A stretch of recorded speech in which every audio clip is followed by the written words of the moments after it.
আসসালামু আলাইকুম, আমি হাবিবা নুসরাত মিম। ঢাকা বিশ্ববিদ্যালয় ভর্তি পরীক্ষা 2023-24 শিক্ষাবর্ষে মানবিক থেকে এ ইউনিটে 14তম স্থান অধিকার করেছি, বি ইউনিটে 12তম এবং সি ইউনিটে 5ম স্থান অধিকার করেছি। আমি ঢাকা বিশ্ববিদ্যালয়ের ভর্তি পরীক্ষার জন্য প্রিপারেশন নেওয়া শুরু করি ইন্টার ফার্স্ট ইয়ার থেকেই। আমি ফোকাস খুলনা শাখাতে প্রি অ্যাডমিশনে ভর্তি হই এবং সেখান থেকে 1 বছর প্রি অ্যাডমিশন করি এবং ঢাকা বিশ্ববিদ্যালয় ভর্তি পরীক্ষার আগে আমি একটা গোছানো প্রিপারেশন নিতে পারি।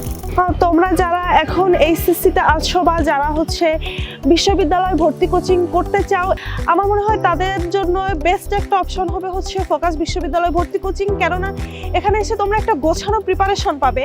তোমাদের কতটুকু পড়তে হবে, কিভাবে পড়তে হবে, কোন বই পড়তে হবে, কোন শীট পড়তে হবে এবং এখানে যারা শিক্ষকরা আছেন তারা অত্যন্ত দক্ষ, যারা অত্যন্ত দক্ষতার সাথে তোমাদেরকে বিশ্ববিদ্যালয় ভর্তি কোচিং এর সম্পূর্ণ গাইডলাইন দিবেন, তোমাদেরকে দক্ষ করে তুলবেন যাতে তোমরা বিশ্ববিদ্যালয়ে একটি সিট নিজেদের নামে করে নিতে পারো।